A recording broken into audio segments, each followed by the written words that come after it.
कधीच नाही चुकणार तुमचे फेवरेट टीव्ही शोज झी5 सोबत, तेही एकदम फ्री. आपण जे काही केलंय ना ते त्यांच्या भल्यासाठी केलंय. आपण जर स्वार्थीपणाने वागलो असतो ना, शेवटपर्यंत आपल्याजवळ ठेवू शकलो असतो आणि वसुसुद्धा आपल्याकडे आनंदाने राहिली असते.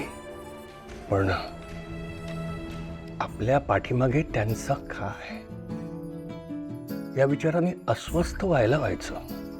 खरंय, बनी आपला वंश, पण आता परक्याच्या घरात वाढणार. आकाशरावांचं कुटुंब खूप मोठं आहे, खूप माणसं आहेत तिथे. बनीला आपली आठवण येईल ना? अगं का नाही येणार? गेली 9 वर्ष आपण त्याला आपल्या अंगा खांद्यावर खेळवलंय.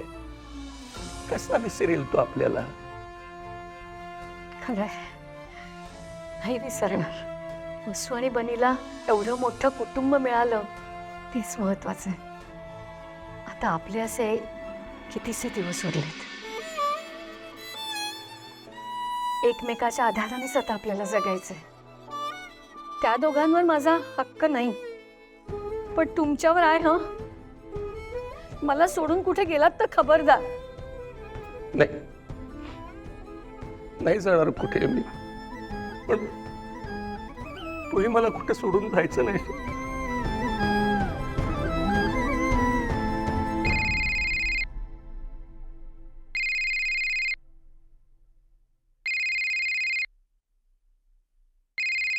अहो, विशाखा मॅडमचा फोन आहे. हॅलो, नमस्कार विशाखा मॅडम. नमस्कार. लग्न पार पडलं ना? गेली मुलगी सासरी? सगळं व्यवस्थित पार पडलं ना? हो मॅडम, सगळं छान पार पडलं. पण मॅडम, तुम्ही नंतर कुठे दिसला नाही. काय आहे ना, मला कामं असतात, त्यामुळे लवकर निघावं लागलं. एनिवे, मी तुमची ख्याली खुशाली विचारायला फोन केलेला नाहीये. नर्सरीची ओनर या नात्याने फोन केलाय.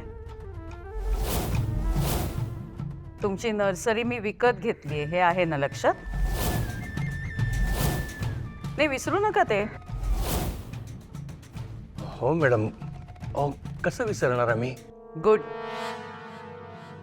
आता ऐका, आजपर्यंत लग्नाच्या निमित्ताने जी काय मस्ती मजा केली आहे, जो काय टाइमपास केलायत ना, तो पुरे झाला. उद्यापासून कामावर रुजू व्हायचं. आणि हां, तुमची ड्युटी सकाळी 7 ते रात्री 9 असेल, हे लक्षात ठेवायचं. नर्सरीचा लेखाजोखा घ्यायला लागणार आहे मला. कुठलाही बिझनेस मी लॉसमध्ये नाही करत. येते मी उद्या, भेटूच. Yes madam. Yes madam. आणि वेळेवर हजर राहा.